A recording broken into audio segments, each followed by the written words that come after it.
सीधी तस्वीरें आप अपने टीवी स्क्रीन पर देख रहे हैं पूछड़ी का लोटा से। ये सीधी तस्वीरें जहां पर राजस्थान के मुख्यमंत्री भजनलाल शर्मा पहुंचे हैं। सीधी तस्वीरें आप देख पा रहे हैं अपने टीवी स्क्रीन पर। सबसे पहले सच बेधड़क पर सीधी तस्वीरें पूछड़ी का लोटा से। मुख्यमंत्री भजनलाल शर्मा भरतपुर दौरे पर हैं और इसी दौरान पूछड़ी का लोटा पहुंचे हैं। गुरु पूर्णिमा से पूर्व मुख्यमंत्री भजनलाल शर्मा का ये दौरा। सीधी तस्वीरें आप अपनी टीवी स्क्रीन पर देख पा रहे हैं।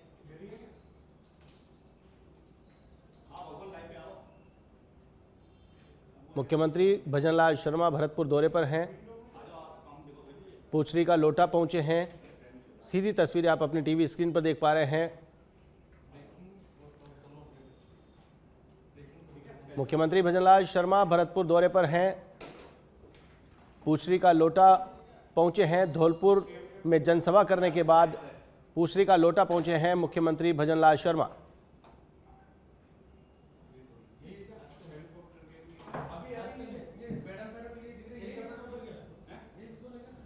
हेलीपैड से अब सड़क मार्ग से निकलेंगे मुख्यमंत्री भजनलाल शर्मा।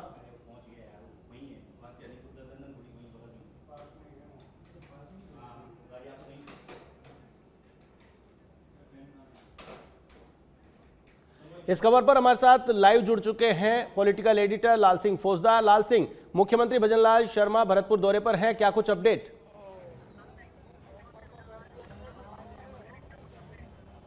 देखिए आशीष, बिल्कुल मैं आपको तस्वीरों के जरिए बता रहा हूँ। मेरे सहयोगी लगातार जो आपको तस्वीर दिखा रहे हैं, इस विजुअल में सीधे मुख्यमंत्री भजनलाल शर्मा का काफिला कभी भी नजर आ जाएगा। और साथ ही आप वो तस्वीर देख सकते हैं कि किस तरह गुरु पूर्णिमा है, उससे पहले श्रद्धा का सैलाब उमड़ रहा है। ये वो धरा है आशीष की जहाँ पग पग पर भक्ति का रंग बिखरा हुआ है, जहाँ कहते हैं कि रज है भगवान श्री कृष्ण की ये कीड़ा स्तरी रही है। ऐसे में फिलहाल मेरे सहयोगी जरा सुरक्षा की व्यवस्था का भी हम आपको पूरे दर्शकों को बता देते हैं, पूरी तरह से पुख्ता बंदोबस्त की गई। ये जो तस्वीर आप देख रहे हैं, ये जो सामने आप जो तस्वीर देख रहे हैं, ये वो जगह है जहाँ पर हर गुरु पूर्णिमा को वो खुद अपने हाथों से जो श्रद्धालु यहाँ आते हैं उनको पानी पिलाते हैं, उनको प्रसाद देते हैं, नाश्ता कराते हैं, खाना खिलाते हैं अपने हाथों से। और मैं ये भी बता दूं आपको आशीष कि यही वो स्थान है जो आज से करीब 30 साल पहले भजनलाल शर्मा ने यहीं पर अपने प्याऊ लगाना शुरू किया था। और तब से उनकी एक अनंत जो आस्था है श्रीनाथ जी में है, भगवान श्री कृष्ण में को लेकर वो कहते हैं कि मेरे जीवन में जो कुछ भी घटित हो रहा है वो सब भगवान श्री कृष्ण की कृपा से घटित हो रहा है। आज जो मिला है सब उनकी कृपा से मिला है। तो ऐसे में आपने देखा हो कोई भी ऐसा अवसर, कोई भी ऐसा मौका, जब चाहे वो राज्य की जन कल्याणकारी योजना को लागू करने का हो या उनके व्यक्तिगत जीवन में उनका जन्मदिन हो या गुरु पूर्णिमा हो, वो हमेशा श्रीनाथ जी मंदिर आते हैं, गोवर्धन जी आते हैं। और इससे पहले भी तस्वीरें हमने दिखाई थी किस तरह उन्होंने पैदल परिक्रमा दी थी। तो अगाध आस्था जिसे कहते हैं। और देखिए ये जो करीब 5000 साल से पूर्व लगातार यहाँ सतत जो एक यात्रा का चला हुआ है, दुनिया में ये एकमात्र ऐसा आस्था का स्थल है। और मैं कहता हूँ कि सबसे बड़ी आध्यात्मिक ऊर्जा का स्थल है ये, जहाँ इस तरह की तस्वीरें आपको विरले ही देखने को मिलती है। सतत रूप से ये यात्रा कभी थमी नहीं, कभी रुकी नहीं। जब भगवान श्री कृष्ण ने अपनी तर्जनी उंगली पर गोवर्धन पर्वत को उठाकर ये एहसास कराया कि किस तरह अहंकार को तोड़ा उन्होंने इंद्र के, और उसके बाद जब परिक्रमा दी ब्रजवासियों ने, उसके बाद से लगातार ये परिक्रमा उसी तरह से अनवरत रूप से चली आ रही है। और आलम यह है कि न केवल आसपास के ब्रज के इलाके बल्कि हिंदुस्तान के कोने कोने से लोग आते हैं। और आज और कल तो काफ़ी भारी संख्या में श्रद्धालु आएंगे। और एक आशीष, मैं कई बार कहता हूँ कि सेल्फ क्राउड, आपको अगर अनुशासन देखना है दुनिया में तो आप गोवर्धन की परिक्रमा जरूर चले आइए। आप यहाँ आके देख सकते हैं कि हर जगह चप्पे चप्पे पुलिस नहीं लगाई जा सकती, लेकिन लाखों श्रद्धालु इसी मार्ग से निकलते हैं। उनके एक लौ से चलते हैं, श्रद्धा से चलते हैं, अपने गिरिराज महाराज में शरण से लेके चलते हैं। और जब लाखों लोग निकलते हैं, लेकिन लाखों लोग, कभी आपने अव्यवस्था नहीं देखी होगी, कभी इस तरह के हालात, या क्योंकि उनके मन में एक ही लक्ष्य है, भगवान श्री कृष्ण के प्रति अपनी आगाध आस्था को दिखाना। उनको एक ही लक्ष्य है कि 7 कोस की जो परिक्रमा उसको पूरा करना है। तो ये तस्वीरें मेरे सहयोगी लगातार दिखा रहे हैं, लंबी कतारें आप देख सकते हैं। उधर भी अगर मेरे सहयोगी नजर डालते पूरा एक आपको जो परिक्रमा मार्ग पर आने वाले श्रद्धालु वो तस्वीर दिखा सकते हैं।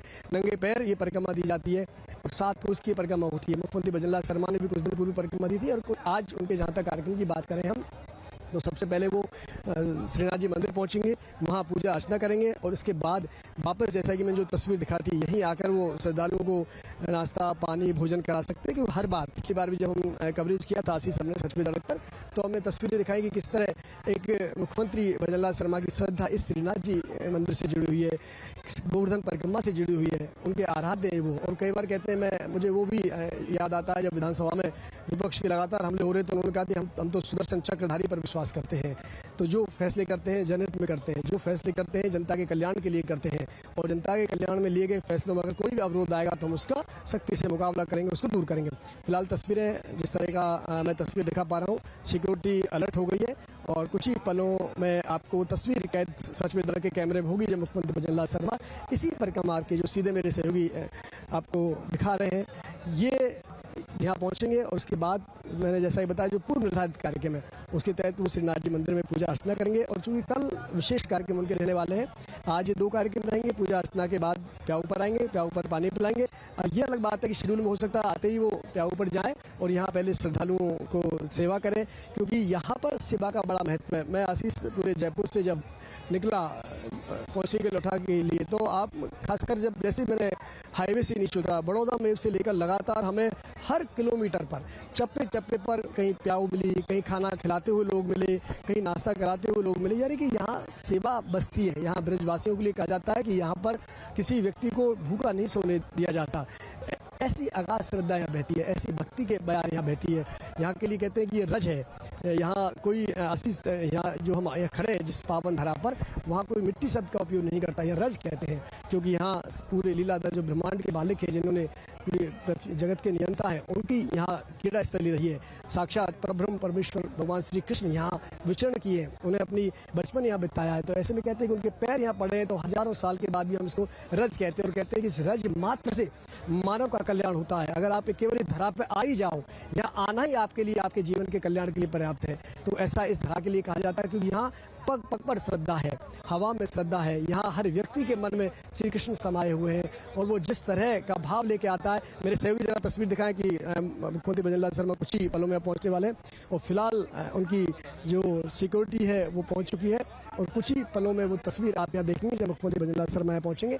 एक एक पल की तस्वीर हम बता रहे हैं आशीष, चूंकि आज जब मुख्यमंत्री भजनलाल शर्मा का दौरा शुरू हुआ तो सबसे पहले वो धौलपुर पहुंचे और इसके बाद अभी हमें सूचना मिली है कि वो पैदल आ रहे हैं, बिल्कुल, यानी परिक्रमा में पैदल आ रहे हैं, इस तरह की सूचना मिली है। तो उनकी तस्वीर हम आपको दिखाएंगे, क्योंकि मैं कह रहा था ना, उनकी बहुत ही लाल सिंह, हम अगाध श्रद्धा है उनकी। वो अपने प्रभु के श्री चरणों में जब आते हैं माधव की शरण में आते हैं, श्रीनाथ जी की शरण में, तो खुद को रोक नहीं पाते।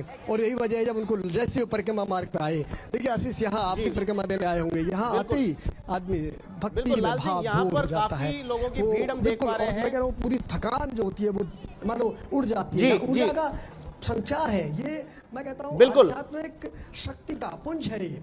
बिल्कुल लाल सिंह, यहाँ पर हम काफी भीड़ देख पा रहे हैं, काफी संख्या में लोग यहाँ पर जुटे हैं। यहाँ जो लोग हैं उनसे बात करने की कोशिश कीजिए, क्योंकि ब्रज की रज जो है इससे मुख्यमंत्री भजनलाल शर्मा का भी गहरा लगाव है और उनका भी बचपन इसी जिले के आसपास बीता है। और यहाँ अपनों के बीच में मुख्यमंत्री भजनलाल शर्मा पहुंच रहे हैं, उनका क्या कहना है, उनको कितना उत्साह अपने लाल को अपने बीच देख करके बात कर सके यहां पर जो लोग हैं उनसे। लाल सिंह,